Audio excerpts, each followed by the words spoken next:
सभी जानते हैं मनुष्य का जन्म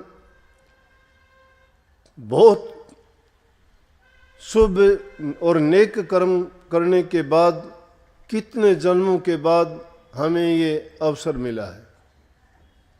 स्वामी जी महाराज ने लिखा है इसके बारे में, ये तन तुमने दुर्लभ पाया, कोटि जन्म जब भटका खाया, या को अब वृथा मत खो, छिन छिन चेतो भक्ति कमाओ। भक्ति करो तो गुरु की करना, मार्ग शब्द गुरु से लेना। बातों को समझने में चूक हो सकती है, लेकिन महापुरुषों की वाणी को अगर कोई समझ भी जाता है तो समझो कि उसका मनुष्य का जन्म लेना सफल हो जाता है। संत इस जीव के कल्याण और हित के लिए ही आते हैं। उनका ना कोई स्वार्थ होता है, ना उनको इस दुनिया से कुछ लेना देना होता है, ना वो अपने किसी सुख सुविधा की परवाह किया करते हैं, बल्कि उसके बदले में तो उनको कष्ट, दुख और परेशानियां मिलती हैं। फिर भी उन परेशानियों की ओर वो ध्यान नहीं देते। क्यों नहीं देते? कि वो जो मिशन लेके आते हैं वो अपने मिशन पे काम करते हैं। उनका मिशन क्या होता है कि मानव कल्याण का, भटके हुए जीवों को रास्ता दिखाने का, समाज में फैली हुई कुरीतियों को दूर करने का। अब समाज में विकृतियां, कुरीतियां या कुछ ना कुछ ऐसे गलत आदतें शुरू हो जाती हैं कि जिसके कारण वो एक रोग का रूप धारण कर लेती हैं। और वो रोग भी कैसा? छूत का रोग, एक दूसरे के देखने से ही जो लग जाता हो। अब देखते हैं कितनी शिकायतें आती हैं रोजाना, अखबारों में पढ़ते हैं, टेलीविज़न में देखते हैं।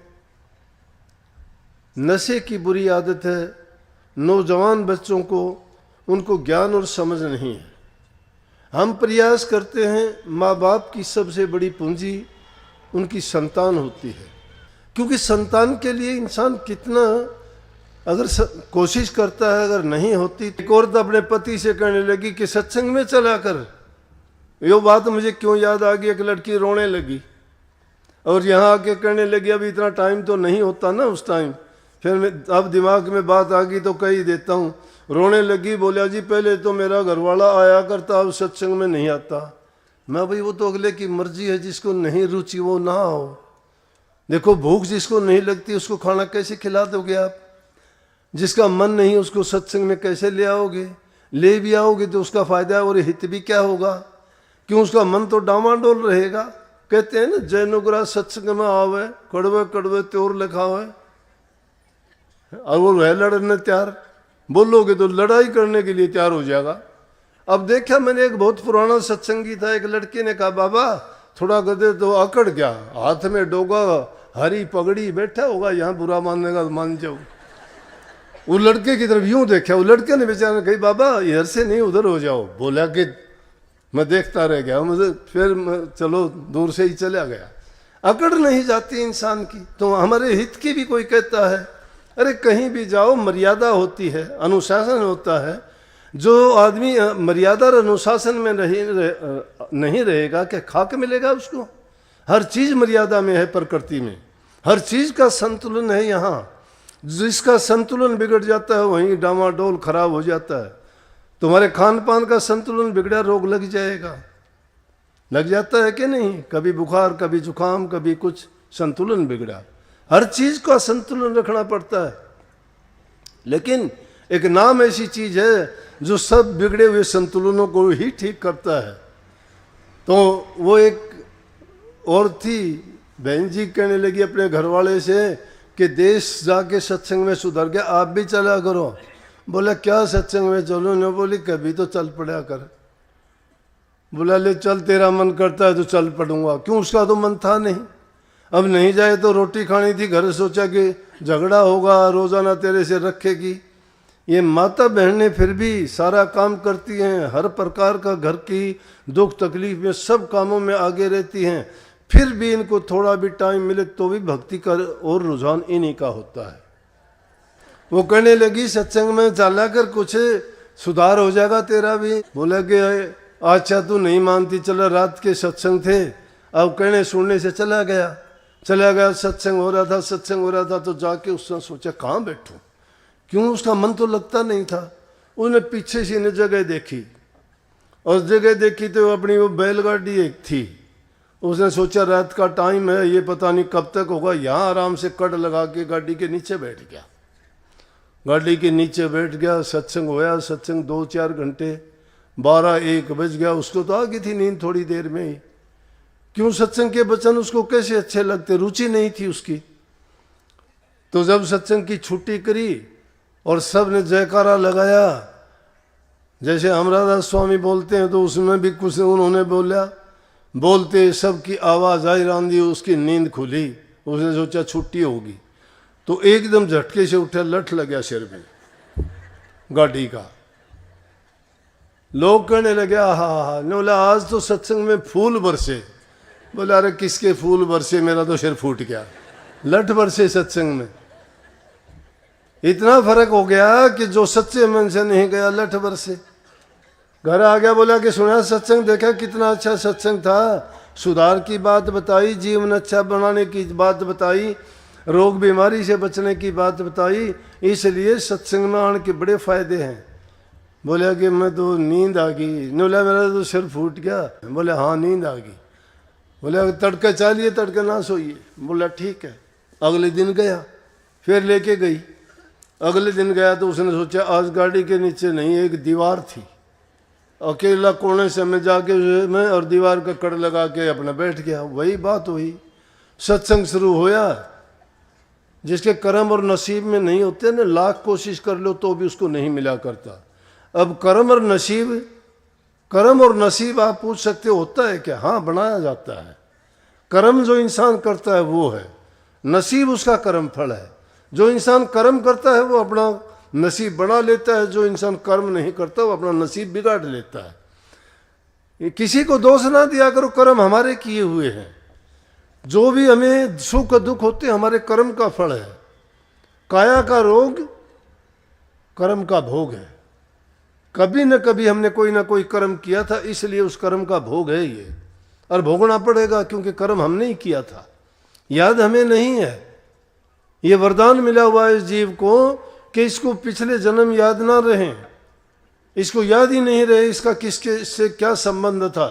ये तो महापुरुषों ने इस जीव को समझाया कि ये जीव 84 लाख योनि का मुसाफिर है।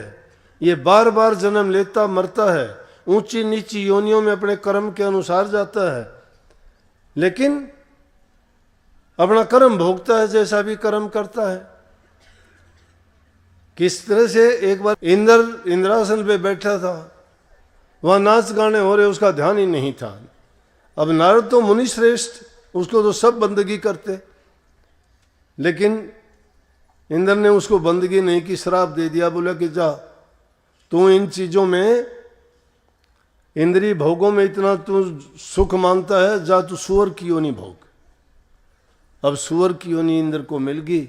कोई राज करने वाला दूसरा देवता कौन बैठे उसकी जगह, सुअर की योनि भोगता है, कीचड़ में पड़ा हुआ है, मस्त है, बड़ी मस्ती में। सारे देवता मिलके गए, नारद जी के सामने जाके हाथ जोड़ के कहने लगे नारद जी कुछ तो करो, इतने दिन से इंद्रासन खाली है और तो कोई इसके योग्य नहीं, कौन बैठेगा, किसी न किसी तरह से गलती की क्षमा करो, इंद्र को लेके आओ। नारद जी गए, जाके देखते हैं तो कीचड़ में लेट लगाता है, बड़ी मस्ती में अपने इंद्र सुअर की योनि भोग रहा है। देखो देवता होते हुए उनको भी ऊंची नीची योनि में जाना पड़ता है। वो योनि भोग रहा है तो जाके ने नारद जी कहने लगे कि क्या हाल है? बोला बड़ी मस्ती है, बड़ा आनंद आता है, चारों तरफ मेरे ये जो है मेरी जाति की नारियां हैं, बहुत हैं, कीचड़ में मस्ती में ठंड में मैं लौटता हूँ, आराम करता हूँ, मुझे कोई परवाह नहीं जीवन की। बोला कि चल वहाँ चलने। बोला कि वहाँ ये चीज़ें मिलेंगी कीचड़ और ये वो।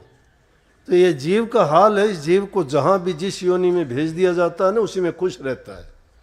किसी भी गंदी से गंदी योनि में भी तुम इसको, अगर वो योनि छुटाना चाहते हो, चिल्लाता है, नहीं छोड़ना चाहता, क्योंकि इसको वरदान मिला हुआ है कि जिस भी योनि में भेजा जाए उसी में खुश रहे। लेकिन इंसान की योनि वो नहीं है। इंसान की योनि में ज्ञान है, समझ है, विवेक है, ये अपने जीवन को बढ़ा सकता है। संत त्रिकालदर्शी होते हैं, भूत भविष्य वर्तमान की सब जानते हैं। उन्होंने ही तो जीव को ये सारी देखने के बाद में प्रकट करके समझाई, वरना तो जीव मानने वाला ही नहीं है। इसलिए सत्संगों के माध्यम से जो चीज बताई जाती है, अगर जीव उनको ज्यादा नहीं 10% भी मानता चला जाए तो भी उसका जीवन सुखी हो जाएगा। 10% कहिए, 100 में से 10, लेकिन 100 में से जो 0 ही मानता है उसके लिए क्या होगा? हाँ, इतनी जरूर है कि लोगों में ये जरूर कह देंगे, हाँ ये भी अवराधा स्वामी हो गया, सत्संगी हो गया।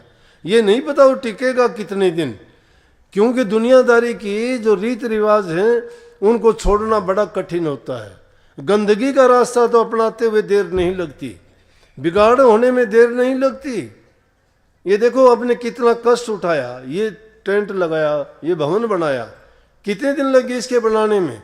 इसको उखाड़ने में अगर कहें तो आप जो है शाम तक टुकड़े टुकड़े बखेर दोगे। बनाने में बड़ा समय लगता है, बिगाड़ने में एक पल लगती है। इसलिए भक्ति कभी सोचते हो कि 1 मिनट में, 1 पल में, या 2 दिन में, 10 दिन में नहीं हो जाएगी।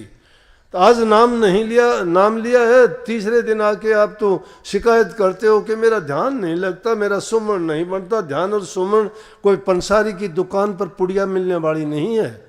नाम जो तुम्हें दिया गया है उस नाम के नियम हैं, उनकी मर्यादाएं हैं।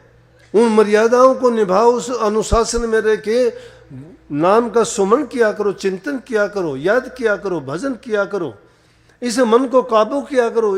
इसमें उठने वाले उद्वेग हैं उनको समझा करो। उनको समझते नहीं हो, मानते नहीं हो, कुछ भी शिकायत करते हो, मेरा बेटा ये करता है, मेरा पति ये करता है, मेरी बेटी कहा नहीं मानती। क्यों नहीं मानती? संस्कार कहाँ दिए आपने? आज़ादी दी उनको, उन आपके कहे में उनको नहीं चलाया, तुम उनके कहे में चलते गए। इसलिए मैं बार बार सत्संगों में कहा करता हूं, अपने बच्चों की इच्छाएं पूरी ना करो, जरूरत पूरी कीजिए। उनकी जरूरत की चीजें उनको दीजिए, लेकिन जो इच्छा प्रकट करते हैं वो पूरी ना करो। अगर तुम इच्छाओं की पूर्ति करने लग गए तो तुम्हारे काबू में कभी नहीं रहेंगे, क्योंकि उनकी परिपक्व बुद्धि नहीं है, उनमें इतनी समझ ज्ञान नहीं है कि मैं बिगाड़ के रास्ते पे चला हूं या सुधार के रास्ते पे चला हूं। मैं जिस रास्ते पे जा रहा हूं उसका अंत कैसा होगा वो नहीं जानता। वो तो सोचते हैं कि अब खाओ पियो ऐश करो, आगे किसने देखा क्या। ये 4 अक्षर क्या सीख जाते हैं, इनकी बुद्धि भ्रष्ट हो जाती है। इसीलिए संतों ने इसको विद्या को अविद्या कह दिया, अज्ञान कह दिया, नासमझी कह दिया, बेवकूफी कह दिया। असली ज्ञान तो संतों के पास है, और ज्ञान सब ज्ञानी ब्रह्म ज्ञान सो ज्ञान। ब्रह्म ज्ञान जिसको हो गया उसको परवाह ही नहीं है, निर्भय है, निश्चिंत है, निर्वैर है, अजूनी से भंग वो हो जाता है। नानक साहब ने यही तो नाम दिया था जीवों को, निर्भय हो जाओ, निर्वैर हो जाओ, अजूनी से भंग अपने आप हो जाओगे। सत्य नाम को जपोगे तब होगे। वो एक ही ओंकार है, वो कर्ता पुरुष वही है, उसको याद कीजिए, उसको भूले से याद नहीं करते। चलो वो बात बीच में छुट्टी हुई थी, याद है मुझे। दूसरे दिन उसको लेके गई कि चल आज तो ना सोइए, कम से कम पहले जो हो गया उसको भूल जा। दूसरे दिन गया तो वो तो जगह देखने लगे, कहाँ करूँ, एकांत सी जगह देख के कोने में, और एक दीवार से कड़ लगा के आराम से, और थोड़ी देर के बाद में आंखें बंद हुई, सो गया। अब देखो जाति भी ये जीवों की अलग अलग अजीब अजीब होती है। ये कुत्ता भी अजीब काम करता है। उसने देखा जहाँ वो आदमी बैठा हुआ था, उसने सोचा यहाँ एकांत है, सत्संग की छुट्टी हुई, वो सोए आराम से। सत्संग की छुट्टी हुई, सब बोले ओहो आज तो अमृत की वर्षा हुई। उसकी नींद खुली, नींद खुली तो उसने होठ पड़पड़ाए, जीभ बाहर निकाली, चरचरा, कहने लगा अरे यार ये देखो। तो जिस आदमी के ये कर्म हो जो ख्याल ध्यान नहीं रखता, और उसको तुम अपने चाहो कि जबरदस्ती उसको हम अमृत पिला दें, वो कैसे अमृत पी लेगा। इसलिए प्रयास हमारा होना चाहिए। जो प्रयास करेगा उसको जरूर उसका नतीजा अच्छा मिलेगा। अब रही बात नाम की, सारे काम करते हो दुनियादारी के क्योंकि वो तुम्हारी जरूरत है। नाम को आप जरूरत मानते नहीं हो, नाम को समझते ही नहीं। नाम क्यों लें हम? क्या फायदा है नाम में? ना, फायदा जिसमें हो वो चीज तुम मान लोगे जरूर। वो सेठ जी वाली बात है। कहते एक सेठ जी था, शरीर पूरा हुआ तो उसको यमराज के जब पेशी पड़ी तो कहने लगे, बोलो सेठ जी कहाँ जाना चाहोगे? बोले कहाँ कहाँ? बोले ये स्वर्ग है, ये नरक है। बोले जिससे 2 पैसे का फायदा हो वहीं भेज दे मुझे तो। अरे जो इंसान का सोच और विचार बन जाता है वो वैसा ही करना चाहता है, वैसा सोचता है। प्रभु का नाम सर्व गुणों से भरपूर है। ये इंसान को वो संतोष देता है, वो हृदय में इतनी शांति देता है कि जिससे इस संसारी पदार्थों की चाहत खत्म हो जाती है।